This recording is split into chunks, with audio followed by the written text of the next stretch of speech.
Welcome to the Backyard Bouquet Podcast, where stories bloom from local flower fields and home gardens. I'm your host, Jennifer Galizia of the Flowering Farmhouse. I'm a backyard gardener turned flower farmer located in Hood River, Oregon. Join us for heartfelt journeys shared by flower farmers and backyard gardeners. Each episode is like a vibrant garden, cultivating wisdom and joy through flowers. From growing your own backyard garden to supporting your local flower farmer, the Backyard Bouquet is your fertile ground for heartwarming tales and expert cut flower growing advice. All right, flower friends, grab your gardening gloves, garden snips, or your favorite vase because it's time to let your backyard bloom.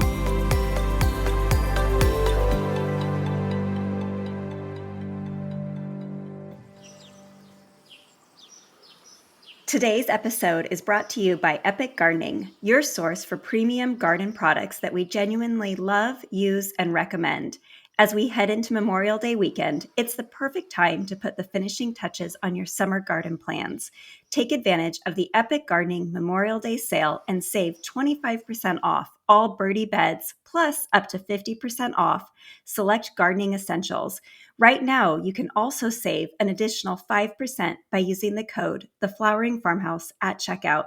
This sale lasts through Monday, May 27th only, so make sure to visit today's show notes to save big. Let's make this summer's garden the best one yet. Hey, flower friends, welcome back to another episode of the Backyard Bouquet Podcast. Today, you're in for a special treat. We're venturing down south into the beautiful setting of Tamborine Mountain in the Gold Coast of Australia to meet a truly remarkable guest, Bec McConnell of Serenade Farm. At Serenade, they don't just grow flowers, they create a symphony of nature, craftsmanship, and music. Bec is a talented musician and harp teacher, integrating her art with agriculture, breeding stunning organic dahlias that are as vibrant as the melodies she plays. Today, Bec's joining us to share her journey of intertwining her passions for music and farming, giving us a glimpse into the harmonious lifestyle that Serenade Farm proudly represents. Bec, without further ado, welcome to today's episode. I'm so excited to visit with you and have you as a guest on our show. Thank you so much, Jen, for that beautiful intro. It absolutely makes my heart sing to hear that. It is a passion of mine, both the music and the now growing dahlias, which is laid upon itself. And you wouldn't usually put those two things together, but for us, it just works beautifully. So thank you. Well, that is so exciting. I can't wait to hear more about both. So how about, if you don't mind, most of our listeners may or may not have heard of you. I found you on Instagram because of your gorgeous dahlias you're breeding. But could you take us back to the beginning and let us know, how did you get started with flower farming? Absolutely. So we have been here on the farm for 8 years, but that wasn't the beginning of the journey, as it usually isn't. As things go, it wasn't a straight line. So when I think back over the years, there were sort of 3 little seeds that were planted. One when I was a child, and I used to go to my Nan and Pop's garden, and they had the most beautiful garden. It was gorgeous with all these annual flowers in the front yard where my Nan used to tend those, and out the back was full of vegetables. So at the time, I didn't think anything of that. That's woven into memories. It's woven into those big hugs that I used to get from them and all those beautiful food that used to get cooked out of that garden. So that was one of the little seeds that was planted in me. The second was my husband and I got married when I was 20. At the time, I was studying music at the conservatorium. He was doing arts. So we were doing all sorts of things that didn't have much relationship to gardening at all, and we didn't know what we wanted to do with our lives. I was 20, I was bright-eyed and fresh and looking at the world. So we went backpacking overseas, which you do when you're young and you don't have any responsibilities. And at the time, because we didn't have any money, we did some woofing, which is willing workers on organic farms, which is an amazing way to travel. So for 6 months, we worked around England and Ireland and Wales. We worked on other people's organic farms, and we learned so much about it. So that was the second seed, and that was huge. That was planted deep, deep in our hearts at the time. Then we came back to Australia. We went, great, okay, let's go and buy a farm. And we realised we didn't have any money, we didn't have any skills, we didn't have any knowledge. All we'd had was 6 months working on other people's farms. And so at that point, we went and we studied horticulture. We were very sensible. We thought, okay, that's first step, and we need to save some money for our farm. And so off we went. We did that. But then we got distracted for 20 years. For 20 years, we ran an entertainment company. We did all sorts of different things, as life does. And we didn't have a farm for a very long time. And then as we got a little bit older, I was coming up to my 40th birthday, which is 8 years ago. And we said, okay, if we don't do this now, when are we going to do it? So off we went. We looked and looked and looked for about 2 years, and we found this beautiful farm that we're on now, and we bought this place. So it's 3 acres up on Tamborine Mountain, which is in the Gold Coast hinterland in Australia. It's a subtropical climate, so it's quite hot and humid in summer, and it's beautiful and cool and mild in winter, so we don't get frosts or anything like that. Just very, very light frosts. It's rainforest originally, so it's beautiful, well-drained soil. It's just a gorgeous place to live. It's a touristy area. A lot of people come here, but it used to be a place where people grew a lot. So that's the farm we bought 8 years ago. And so at that point, we went, okay, this is what we want to do. We want to grow food. Food is what we were looking at first. And as we moved in here, we started looking at the little roadside stalls. And across the road from us, there was a little flower stall. And I had actually never seen a dahlia until 8 years ago, because they don't typically grow in our climate all that much. Oh, but wow. So we found this little bunch of dahlias. I brought it home, $5 for these dahlias. It was just the cheapest flowers I've ever bought in my life. But they absolutely filled my heart, and they filled our home, and it just gave me, that was the third little seed, I guess, that was planted. And I knew I wanted to grow food, but from that point, flowers were also perhaps in the picture as well. So that it's a very winding kind of journey that got us here, because we weren't planning to do flowers originally, and it took us a long time to get our farm. I think a lot of people look around now and they see these Instagram accounts where people are growing thousands of dahlias, and they imagine that you just buy the land and then suddenly you have a farm. But it took a long time for us. It was 20 years really from when we decided we wanted to do this until we actually started growing on the land.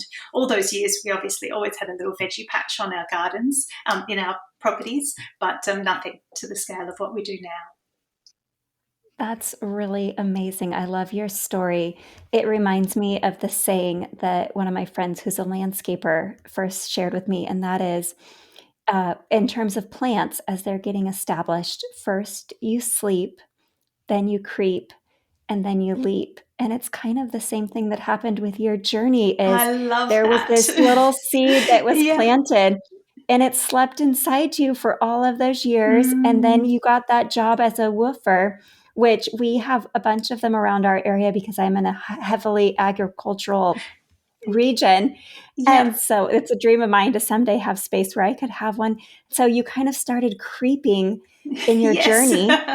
And then you saw those dahlias and you leaped. And what a beautiful story. That I think that's such a great reminder that it's not necessarily, sure, there are those few occasions where maybe someone overnight becomes a farmer, but you've been on this 20-year journey of becoming an incredible flower farmer, and in such a unique area that you are.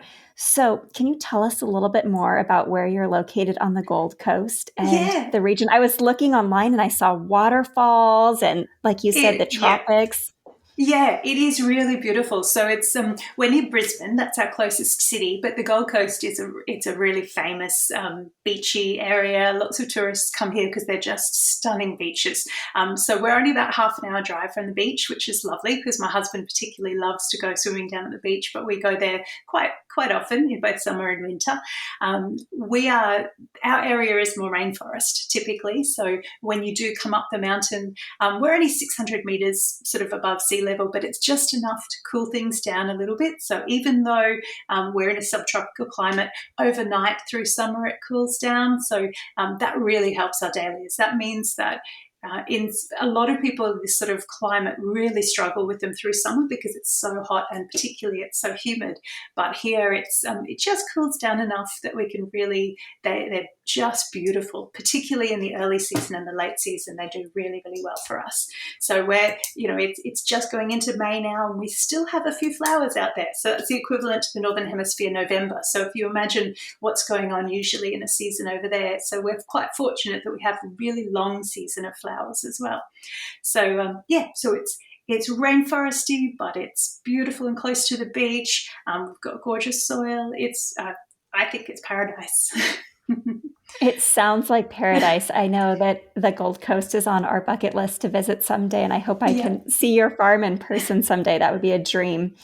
So for most of us that are listening, we're in the Northern Hemisphere. Yes. I do have listeners that are around the world. And so for you in the Southern Hemisphere, it sounds like your season is drawing near to an end. Is that correct? That's exactly right. We've had a really big, wonderful one, a challenging but wonderful season. And we've got to the point now that, we stopped doing florist orders about, I'd say, 5 weeks ago, but we still have a little honesty cart for our local community customers. So on our little honesty cart, we're still managing about 10 or 12 bunches a day. So it's not nothing. So the season, but it's very much towards the end. Our focus is absolutely on hybridizing and collecting seeds now. So because I guess I haven't talked about that much, but breeding dahlias is my real love. It's my real passion and the thing that brings me to life. So that's a really important part of our season. Even though we're getting to the end now, it's one of the most precious, important things to do is collect those seeds now. Yes. Well, let's talk a little bit about your hybridizing. Yes. So 8 years ago, you picked up a little bunch of dahlias for $5, which is incredible. And your heart swooned and you felt this connection. I'm guessing that you probably didn't start hybridizing immediately after holding that. No, not at all. And in fact, what we did, I'd say for the first 5 years, it really was our focus was vegetables. We were growing food to eat ourselves. We became very active with the local growers community, which was all about food, so that we would go down to the market once a week with all our produce and sell all our food. But it just as the flowers started creeping in more and more, and I would see how much joy they would bring to other people as well. So my little experience of picking up that posy of flowers was not just something for me, it was everybody. So the flowers started working their way in. We got to the point about 3-4 years ago where we thought, okay, we're ready to make this leap. We're going to shift from, because we were also still running our entertainment company at the time, sort of as you do, we were very cautious people, so we were treading gently still and easing into being farming full-time. So it was about 4 years ago that we went full-time with the farming, and at that point we're shifting over into the flowers. So we took that leap, we took that final leap where it was our whole income, and at that point I just started putting a few seeds in because I'd been reading and hearing about this breeding dahlias, and I'm wondering, okay, what's involved? This sounds a bit of fun. My expectation was that I might keep 1 in 100. That was sort of what you hear is what you might keep. I put 350 seeds germinated that first year, and I had dozens and dozens. And I'll probably talk about it later, but one of the first ones, it was the 21st one that came through. It was 121 was the number. It was 21st flower, was a little dahlia that I'd never seen anything like it before. And as it turns out, it's something that a lot of people have never seen anything before, that has little petaloids in it. So it had sort of layers of petals and then these other contrasting color petaloids, which were just fantastic. They're so beautiful, and I'll give you a photo of that you can post up so people can see what that looks like. But that was amazing. We'll include that in the show notes. That would be fantastic, yeah, because it's something that's really different. It looks like a little collarette, if you know dahlias, that has a little layer of petals and then the different coloured petals, but then it has many, many layers of those. So that was something that got me so excited. And there were, I would say, that first year I kept around 50 or 60 out of the 350, and I was over the moon with that because it was much more than that 1 in 100 that I thought. So the next year we had scaled up. We were doing all dahlias. We had about 3,000 plants then, and we had just come out of a year where there was droughts and bushfires. So up here we can have very, very hot, dry years, and we can also have very wet years. So our expectation was, okay, it's going to be hot and dry again. It was forecast to be that way.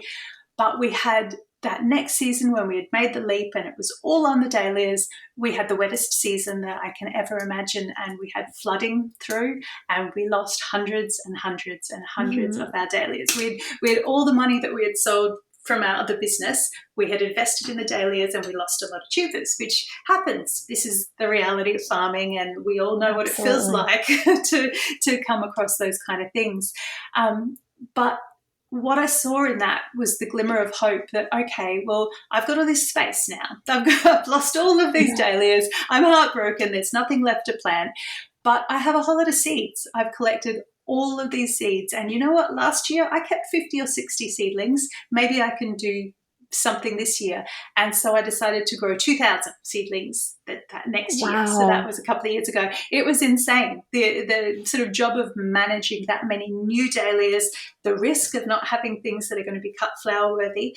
But it was the best thing that I could have ever done, because growing out 2,000 dahlias of new seedlings meant that I learned so much about hybridizing. It was a baptism by fire. It was a way that I could really immerse myself in that experience. And so I'd have sort of 100 or something of each seed parent, and you'd learn so much. You'd see what genetic traits would tend to come through. It was all still beautifully random, as dahlias tend to be with their genetics, but it was just so much of a learning experience, and it was so exciting seeing all these new forms, all this beautiful stuff. And if I wasn't hooked before, I was certainly hooked that year. So that was 2 years ago? That was 2 years ago, yeah. So that was the year I did so many seedlings, and I restrained myself the season after that, because there was just so many to manage and handle and assess and continue to sort of look through. Because the first year I had those 2,000, it was just too many to manage well, I would admit now. I did just over 600 from seed last year. Which is still heaps. It's so many, because I pinched all of them in hopes that they would be good cut flowers, as well as for my CSA. And I have no open centers in my field. So I was fortunate that I think of the 600, I had less than 5 that were not, or that had an open center. And the rest of them were either semi-double or double. But trying to keep up with taking notes on them and managing them and figuring out which ones to keep and evaluate, it's a full-time job. So how did you do that with 2,000? What was your process? How did you keep track? Yeah, it was. And I did do them gradually over the season. I didn't do it all in one huge succession. And I think I would have gone absolutely bonkers if I had done that. So it was done as succession planting. So that helped. That was my main focus that year. So although we were doing the cut flowers and we were doing that as well, the breeding, as I said, it was sort of, I guess the good side over losing so many was that I had a lot of space and I had a lot of time that next year, and it was 100% of what I was doing. So that helped as well. But I would just take photos, take notes every day out there. I was just going through and processing it. And I think, like anything that you're excited about, anything that sort of fills you up with joy, it was just so motivating in itself to be out there. I can't imagine anything more lovely to do than spend a day out in my flowers, just getting to know them, I guess, because that first year, that's what it's all about. You know, something pops up and you don't know what to expect from it. So you're giving it an absolute, you're saying, okay, tell me about yourself. You get to know each little dahlia. And like you, I had all fully doubles in my patch. I was keeping very good cut flowers sort of the year before, and therefore the quality of what comes through with the seedlings was fantastic. So I wasn't throwing all that many away, which of course then the next year when you have to go through and you have to dig and divide and you have to decide what to do with all of those, I kept hundreds for this year, which has been another big effort to process them. And some of them I've chosen to let go of course, this year in that second year assessment of those. But there's been a lot to choose from, which has been wonderful when you have, a dozen of these beautiful smoky pink with gold tipped fully double dahlias, you can really go through and decide, okay, which ones do I really want to keep? Which ones are going to be the best long term? And some of the qualities like being really floriferous, giving me so many blooms, that can be one of the reasons I keep something. Sure. Sounds like you have so many. So did you grow more from seed this year also? I did. I put 600 in this year, which was, again, too many considering what I was managing. But yeah, I'm pleased I did the 600 because I guess my assessment criteria this year was really, really strict, because they now have to compete with all the hundreds that I kept from the year before, and they have to be even better. If they're not better, then I'm sorry. It's nice because I can keep them around for one season, and they're the ones that go out on our community honesty stall. They might not be perfect for the florist. They're not A grades, but they're still beautiful flowers, and so they get to stay around for a year. So it's not that they get thrown away straight away as well. So that's a nice thing to do with them too, is to have them for a year. So, but yes, but I've only, of those 600, I haven't finished assessing them, but I'd say I'm only keeping about 20 to 30 of the very best of those, which are the ones that are just that little bit more special or are just incredible cut flowers. So they're getting kept this year. Well, you must be really good at assessing your dahlias I don't know. Judging them and going through a criteria. Can you share with us, how do you assess them? What kind of criteria do you use to decide what gets to stay and what goes? Sure. I would say I'm not all that good at it because I want to hold on to everything. It's hard to let them go. It is. It's so hard because they're your new little babies, and they're each one has its beautiful qualities and it's really unique. But because for me they are going to be for cut flowers, I do look at each one and go, is this something that I would send to my florist? So that's sort of the first criteria. Will this give me enough flowers? Because some of them are beautiful, but you'll only get 2 or 3 over the season, and our season is so long, and if it's not going to give me many flowers, it's just not going to justify its place in the patch, unfortunately. So those ones tend to go. Is it a good cut flower, or does it have potential to give me something that I haven't seen before? So that's what that little petaloid seedling that I got sort of a couple of years ago, that one's not a cut flower. The head just pops off. It's the fact that it's open-centered after a few rows is not so bad, but it's just not strong enough. It's not a good cut flower, but goodness, it's got so much potential in it with these beautiful petaloids. It's such a different form that I'll be keeping that for long-term breeding. So that's the other thing, I guess, with breeding. You're not looking at what it is right now, but what it could be and what the potential is and what genes are in there that could give you something later.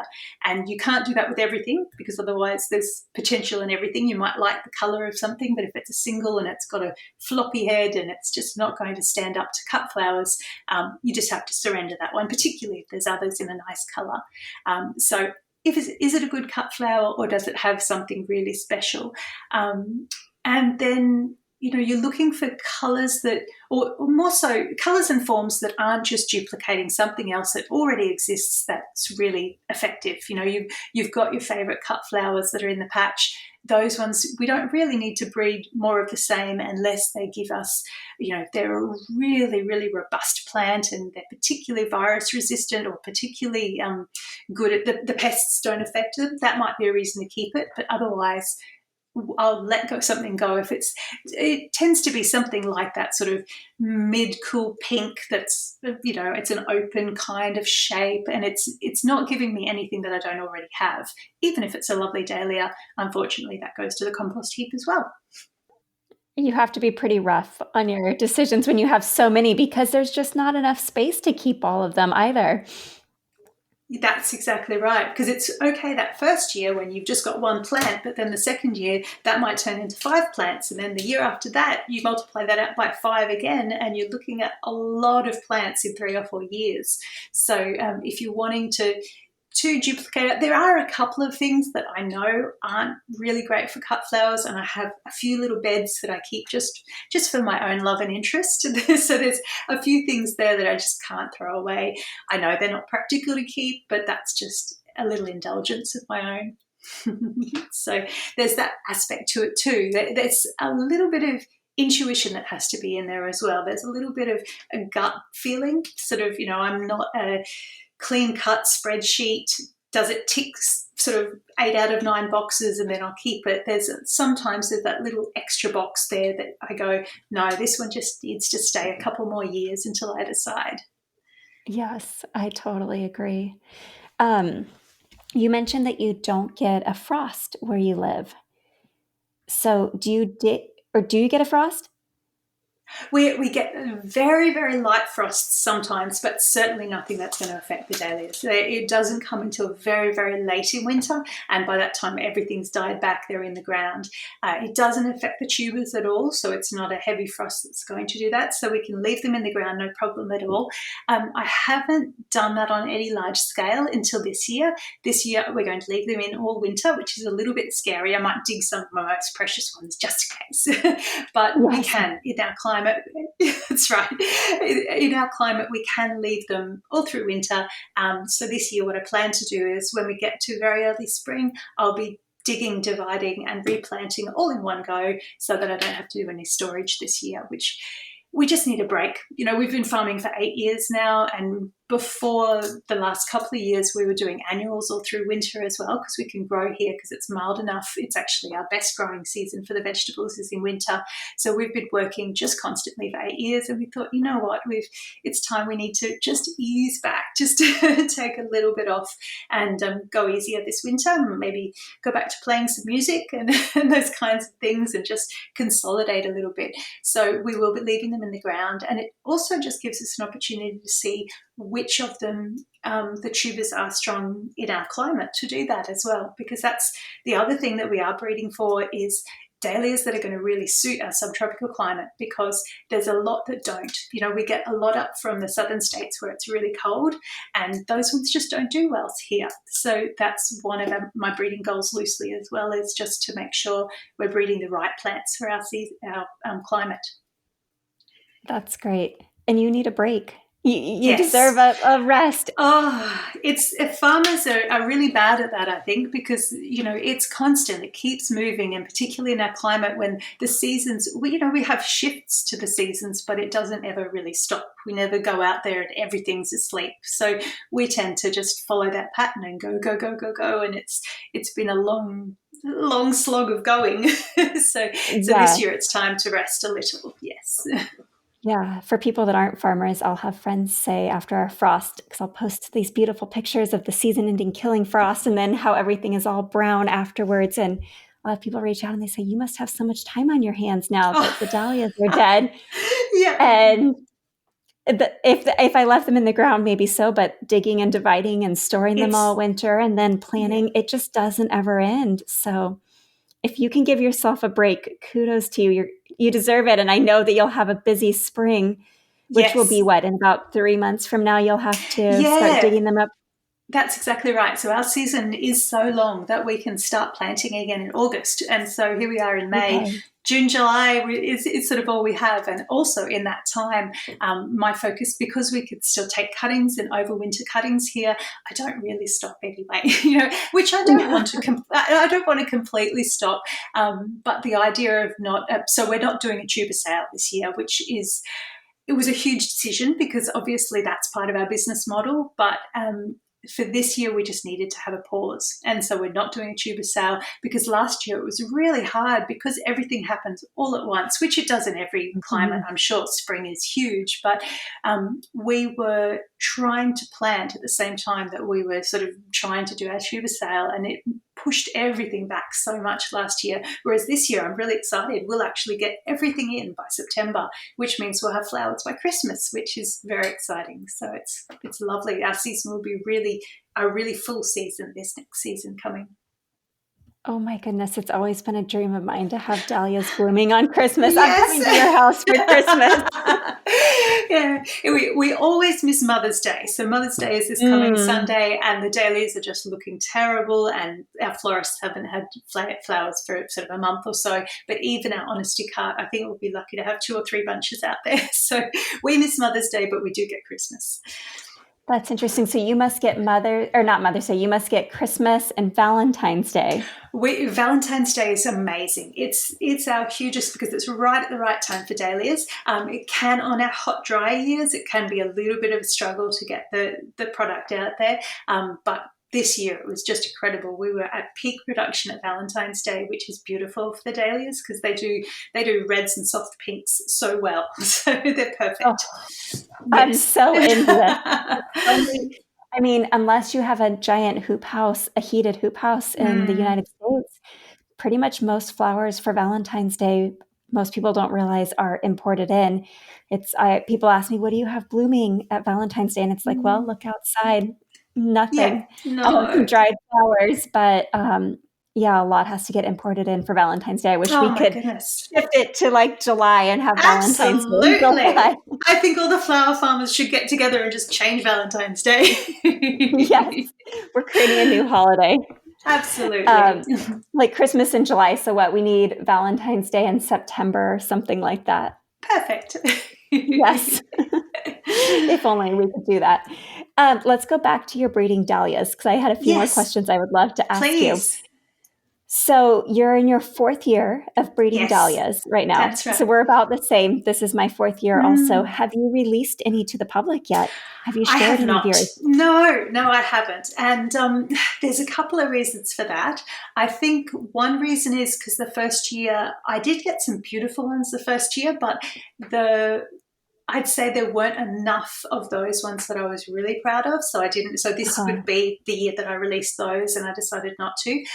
One of the other reasons is just because the demand is a little overwhelming, and I don't want to just go to market with a small number and disappoint so many people. So I do really want to work on one of my strategies over the last year or two has been to get really, really good at taking cuttings so that I'm not relying just on tuber stock for when I do release. So last year, as well as our tuber sale, we did a plant sale, and that was just to trial doing that. So I took a lot of cuttings in springtime. That was of named cultivars, wasn't of my own, and it was amazing. It was the most beautiful day, and it was such a lovely, I think we sold out in about 10 minutes, but everybody stood around for 2 hours, and we had such a beautiful time chatting. So it was a lovely, it's difficult for people who live further away in other states in Australia, so they won't sort of have that same kind of connection if we do it that way. But it was just finding the way that worked for me, because tubers there's a limitation to tubers. You can only sort of divide so many, and it takes that many years to build up. Whereas I see this as a potential for a way for us to build up the stock to a really lovely level to release. So I would hope that we can get there next year. So sort of not this spring, but the spring after. But we'll see, because I am also learning to slow down. It's a long lesson for me, because I tend to be, I love to race at things and go at things really hard and do things as well as I can. But I'm learning the garden is teaching me, the climate, the nature is teaching me to slow down and just be patient. And so that's what I'm doing with my releases, which I know is driving everybody crazy because everybody wants to get their hands on them. And I, post all these beautiful photos, and it's such a tease. But I think it's going to be worth it, because it means a lot of people won't be hoping to get them next season or this season and not be able to get hold of them. So that's really the main reason I've held off, because I have some beautiful ones that I want to share with the world so much. And it's probably a secret, but I've let a couple of other breeders, I've traded with them because they've sent me things that are really precious and beautiful for my breeding program as well. So I've been so fortunate to, find a connection with some other breeders. They do it as a hobby more than a business. And so I'm able to send them some of mine as well, so that together we can actually forward this breeding as a little team. We can do it together, which has been a lovely facet to work with as well. So I love that. That's one thing I love about the Dahlia community is, for the most part, people are so supportive, and there's such an amazing community. It's part of why I created the Dahlia Patch, which is my online learning community that I launched in April. And it's just amazing the joy dahlias can bring to people's lives, and the joy just multiplies when you can share it with others. So the fact that you can partner with other breeders without people feeling the competition is Yes. really amazing. I love that. It is. It really is so special. And I think that that's the one thing that, I'm actually taking a break from social media at the moment. I'm sort of taking 3 months off, along with sort of having a break from the garden being full on. I'm taking a break from that. But social media has just opened out that the ability to connect with people that you're really aligned with. And it's so good for learning. We've learned so much from each other, and it just fast tracks that process, because I'm such a believer in being curious and learning through doing, and going out into the garden and just seeing what happens. That's massive for me. I love to learn through doing, but it's a slow process. Slow is okay. Slow is great. But it also, by doing it, by sharing with other people, by learning off other experienced people, and just, I don't know, I guess running ideas by people who are in a similar situation to you, you can learn so much more and just let you look at things from a different perspective. It's sort of being curious, but then being curious with a group is even more exciting, because you can get so much further with it. And I agree that, the Dahlia community, whether it's sort of our local Dahlia societies where everyone is so generous with their knowledge, to, a lot of the Australian Dahlia communities that I've connected with are just incredible. And then even internationally now, the fact that we can sit down and talk about Dahlias, and we're in a completely different climate and completely different hemisphere even. And so the climate, the seasons are upside down, but it's still beautiful, and we can still share that between each other. I think that's one of the most lovely things about the way we're able to connect these days. Yes. I love too, just the ability of being able to share the photos online. And for example, when it's the middle of winter and I have nothing blooming, and I can see that your farm is starting to bloom with these gorgeous new dahlias, it just feels like there's life out there, and that sense of hope of this is coming to me next too. It's kind of like, here I am talking to you, and it's 4 something in the afternoon here, and it's the next day for you. You're already a whole day ahead of us. Just like with the dahlia season, you're always ahead of us. And it's just kind of that beautiful circle of life of getting to see the beauty that's either ahead or behind us. So Absolutely. I think it's really incredible. It's precious, isn't it? And that's the thing, when you're out there in the garden, you feel connected to the seasons, but this ability to connect with the opposite season, it just keeps that cycle. You feel it going over and over and over again. And it's very important, I think, for us to actually feel that in a really strong way. And we do. And there's nothing better than being in the middle of winter and you haven't seen a dahlia for months, to see those gorgeous images across the other side of the world. It's so reassuring. It's reassuring that, yes, it will come back again. It really will. Yes, especially when I was sitting at my dining room table dividing dahlias, and it's 20-something degrees outside, and I log on and there's one of your new hybrids. And I'm like, oh, I'm dreaming about my seeds right now as I'm splitting tubers and going, I have this brown little potato in my hand, but it's going to become something beautiful in a few months. It's just really beautiful. So with your breeding, you have not released anything into the world yet.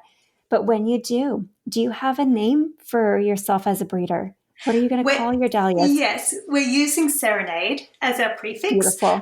So Serenade Farm is the name of our farm.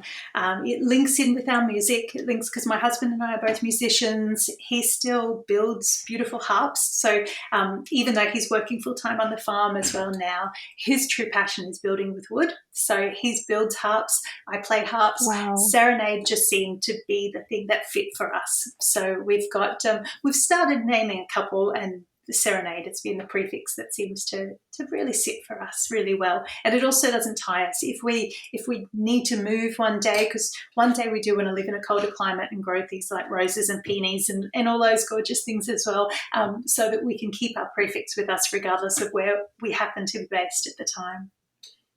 That's really smart. I love that you have put a lot of thought into your hybridizer name. Does your husband help you breed the dahlias? The breeding part is more my area. In fact, he's not allowed into the breeding patches when we go to harvest because I just need to keep seeing them. And, if something gets cut before I've tagged it. So no, he's not allowed in there. Let's be honest. I was going to say it in a nice way, but no, that is my domain. He's very active. We both work full time on the farm, and he does a lot of the harvesting and everything as well. But he generally sticks to the main cutting patch. He's been allowed into the second year seedlings this year, but not the first years. That's hilarious. I think that's wonderful. I'm sure he's wonderful. What's your husband's name? It's John. Yes. John. Yeah. Well, I love that the two of you get to farm together. Before we jump into that, I do want to know, you said you have named a few of your dahlias. Can you share their names? What have you named? Of course. My little petaloid one, which is the one that sort of a lot of people get excited about, is called Serenade Curiosity, because I believe that curiosity is what it takes in the garden to really learn and to explore. And this was it. It's not a good dahlia. It's not a perfect dahlia, but it really piques people's curiosity. So that's Curiosity. I've got a big, beautiful, white, ruffly, fluffy one that I love. That's Serenade Moondance. Then I've got Serenade Sonata. There's a lot of musical type names that we're throwing around just because it can be our thing. But we've got a couple, and we've got a couple. There's one named after one of my grandmas, so that's Serenade Margaret Mary. I've got one named after a very dear friend, Margaret Nerida, so Serenade Nerida.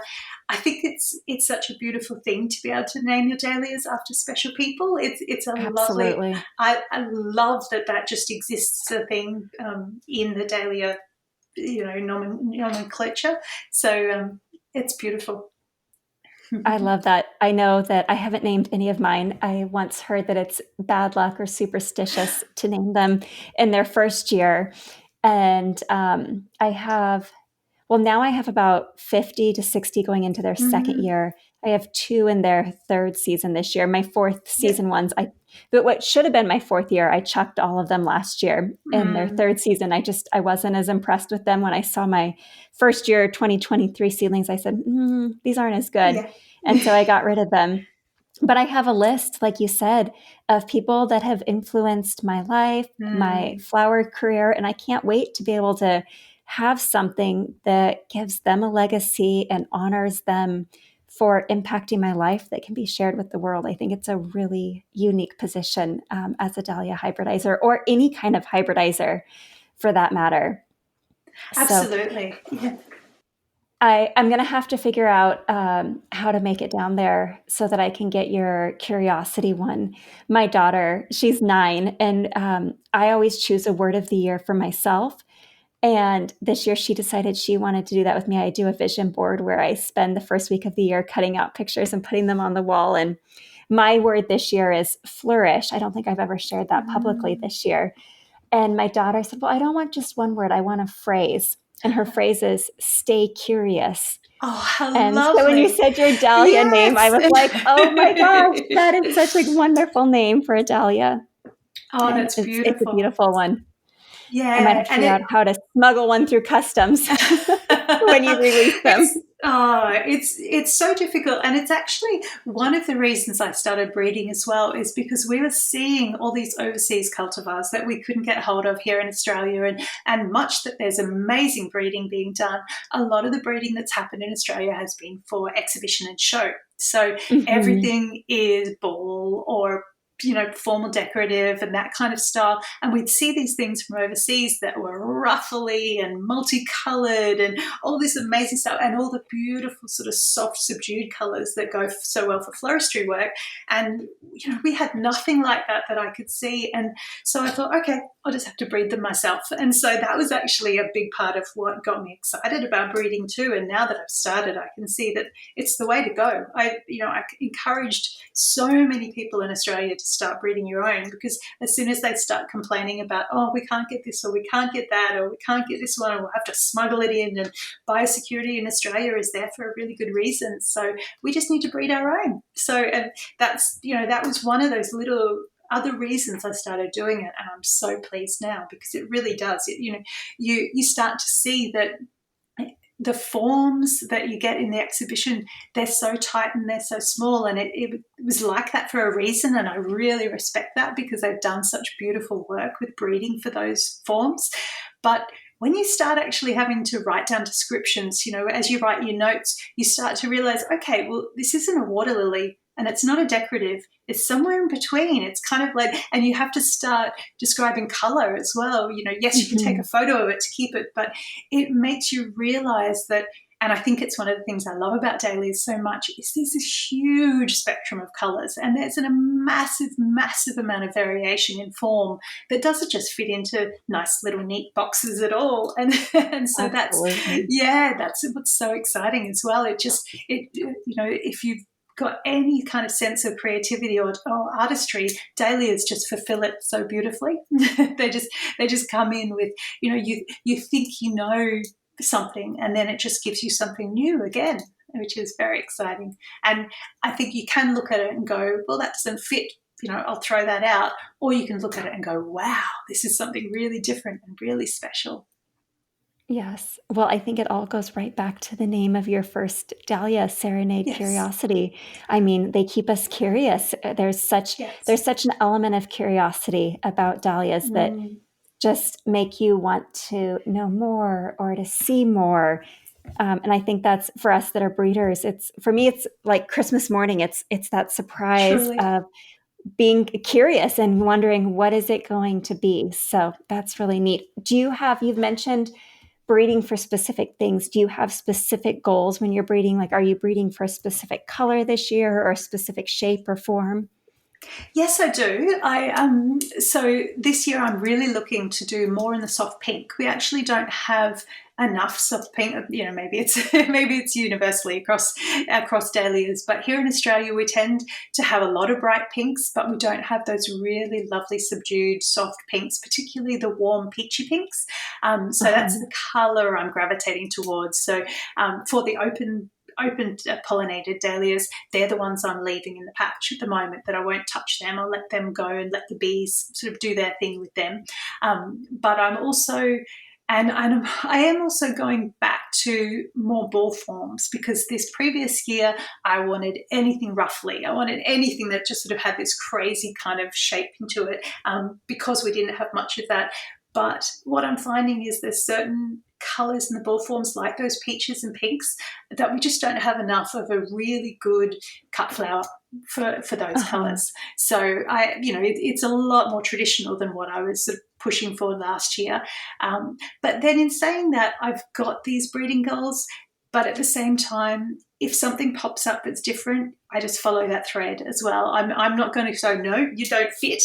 So therefore you're out at all. So if there's something that comes through that's, even if it's yellow or bright orange or one of those kind of colours, but the form is really exciting, I'll go, okay, well, maybe we'll keep you, and I'll carefully place you next to all the lovely colours that I want to, try and infuse into that form and see how we go. Because there's no certainties, obviously, with dahlia breeding. It's just so complex with those octoploid genetics that you're not going to be guaranteed of anything, but you can stack the odds in your favour. You can kind of just try all sorts of different things. And I do find I don't do a lot of hand pollination for a couple of reasons. And the main one is it's just so wet here at that time of year that we're doing it, that I'm going for a lot of seed. I need to sort of aim for a lot of seed, because we just lose so much, because it's humid. It's March, which is the time when we're doing that hybridization, is the wettest month here, which is really unfortunate.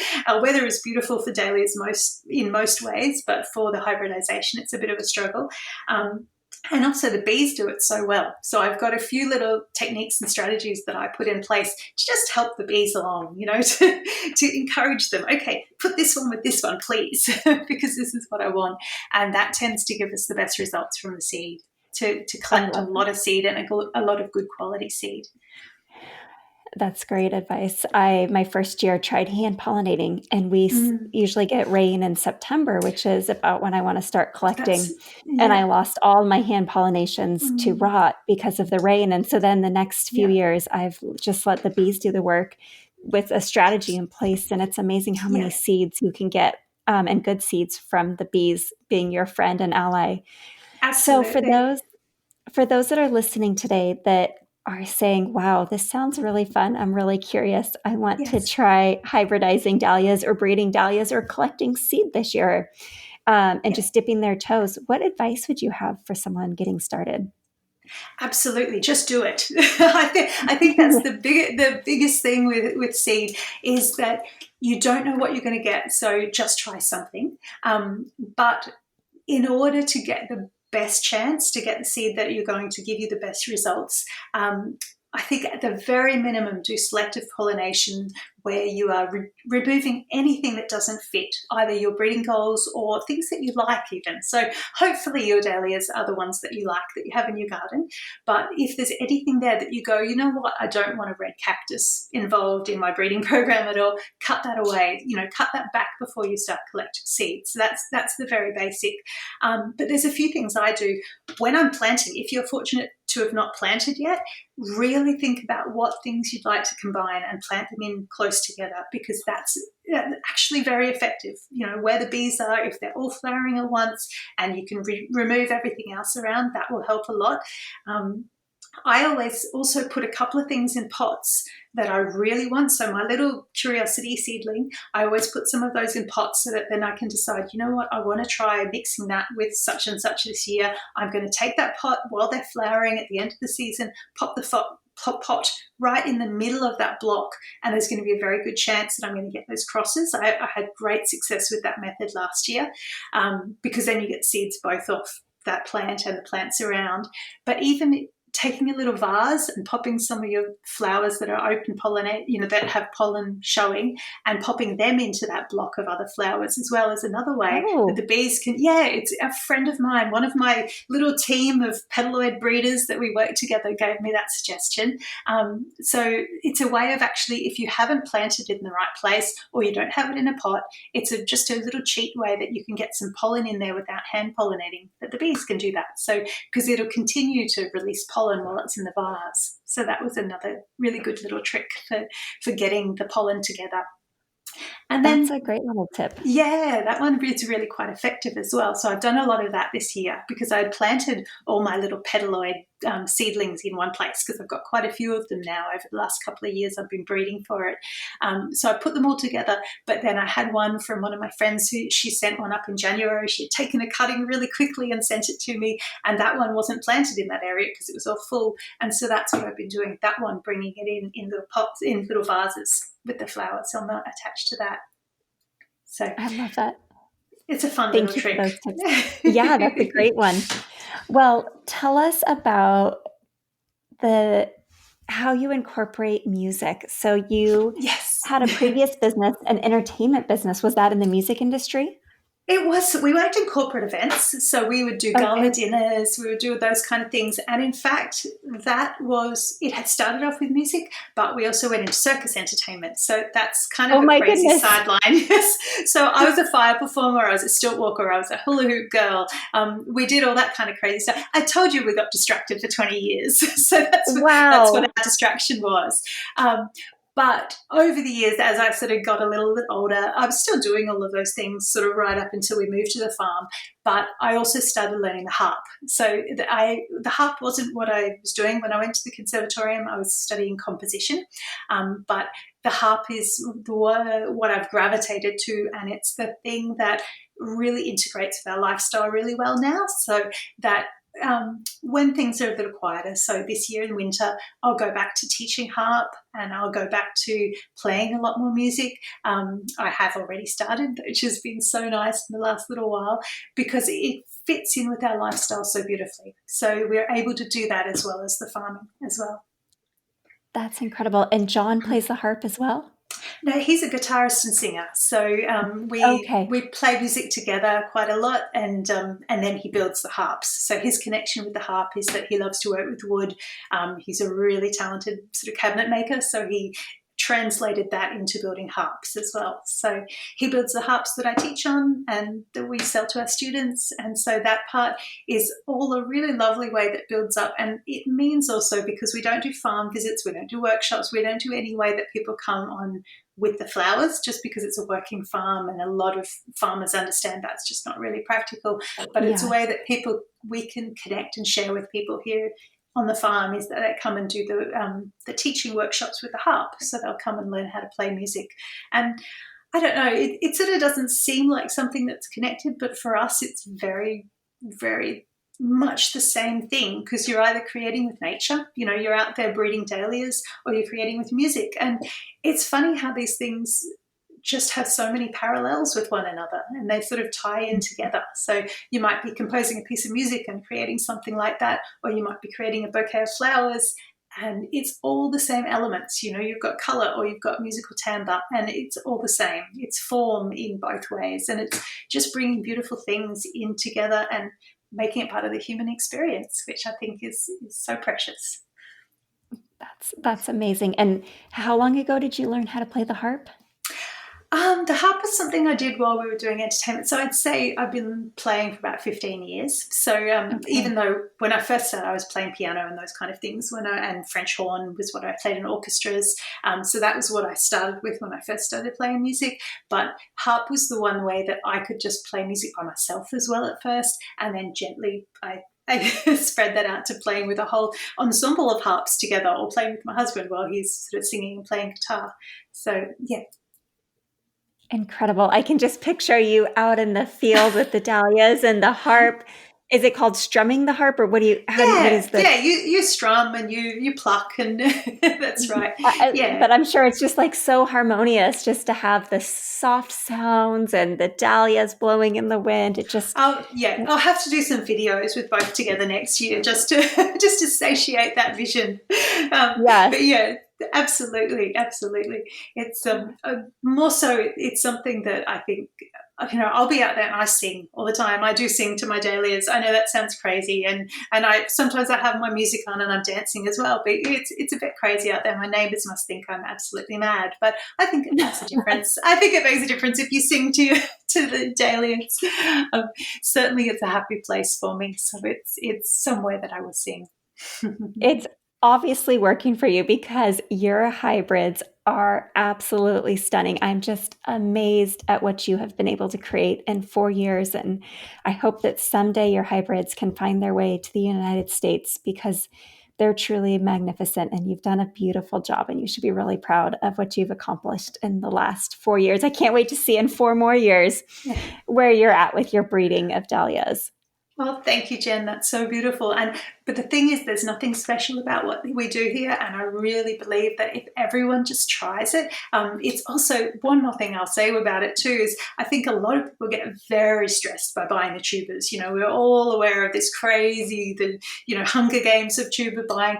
Just grow from seed. I really can't recommend it more. It's something that's so satisfying, because you're creating something new, and you're working with nature, which is the most incredible creative partner that you can ever imagine. So it's something that if you just throw yourself into it, if you just try, because I think a lot of people are scared and they think they're going to get a whole lot of just little yellow singles or something. But if you just try, I think you'll be surprised. I think the listeners will, yes, you've got to accept that there's going to be not all perfect ones, but that's kind of part of life as well, and it's a good lesson for us all as well. So, yeah. It's a beautiful, beautiful world to explore. Someone reminded me just recently about how there's beauty in the imperfection. Absolutely. And no flower is perfect, but they're beautiful. And it also kind of had me think, when I share pictures and I'm like, okay, should I keep this or should I toss it? And people are in arms. They're like, you can't throw that away. I'm like, well, it has a wobbly head, so I can't keep it. But it's true. It is a beautiful flower. It's created by nature, and it is unique and special. And I think there are those beautiful lessons and reminders. And I feel so blessed to be part of the hybridization world, because we get to experience that firsthand, of seeing that beauty that truly is imperfect, yet so perfect at the same time. Absolutely. If that makes sense. It absolutely does. And it all depends on the perspective, because this is the other thing too. I've got a couple of friends, one of whom is a painter, and she loves a dahlia with a floppy head because it gives her so much scope for painting, Yes. So any of my seedlings, because she's also a grower, so any of my seedlings that are really floppy, they just go down the other end of the mountain to Loretta, and she grows those ones up for her painting. So she's a painter. And then I've got another friend who's, she grows to press flowers, for edible flowers, and she loves anything that's a single, anything that doesn't have much depth to it that she can press, that's got beautiful colorings. So it's wonderful. Anything like that, I could just send down to Canungra to Simone. So it's wonderful, and it just depends on the perspective. So it's so true. Not only are things not perfect, but they've got their own perfection in the right context. And I think that's a beautiful lesson for us all to remember as well. Absolutely. Beauty is in the eye of the beholder. Truly is. Well, Bec, I've had so much fun chatting with you today, and I know that we could continue this conversation for hours, but it's early morning where you are, and you probably have a busy day ahead of you.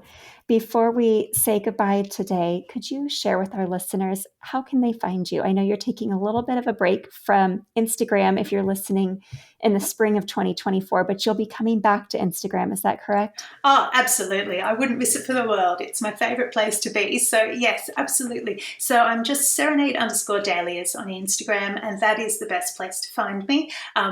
In the season, I'm posting, every day, plus stories all through the days. I get very excited there, and I'm very active in messages, so I'm constantly getting back to people in that way too.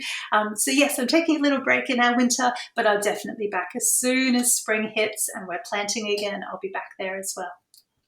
And then if someone's in Australia, you do have a website as well for customers. Is that correct? Yeah, we do, serenadefarm.com.au. So people can find us there. We aren't doing a tuber sale this year. We're not even doing a plant or seed sale this year, which is a bit mean, but we are certainly selling our cut flowers again next season. And then the following year, we will be looking to release some of our special Serenade Dahlias. So for Australians, you can find us there as well.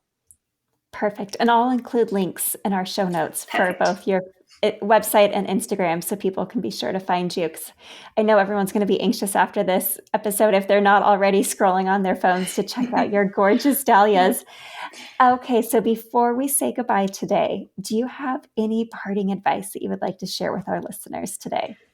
Oh, goodness. I think the most important thing is to find your own way, find your own journey, find your own way of doing it.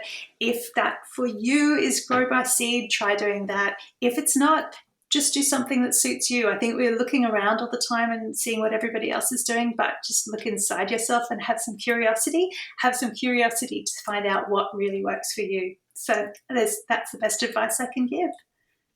It's beautiful advice. Thank you, Bec. And I would love to bring you back on the podcast. Maybe, let's hear, I know your seasons are different. So I'm thinking when it's time for planting again in your season, as we're ending our season, it would be great to bring you back on the podcast and have another conversation with you. That would be absolutely delightful. I've had such a lovely time. Thank you so much, Jen. Likewise. Thank you, and enjoy the rest of your season, and happy planting to our listeners in the Northern Hemisphere. I enjoyed this conversation, and I can't wait to chat with you again, Bec. Have a wonderful day. You too. Thank you, flower friends, for joining us on another episode of the Backyard Bouquet.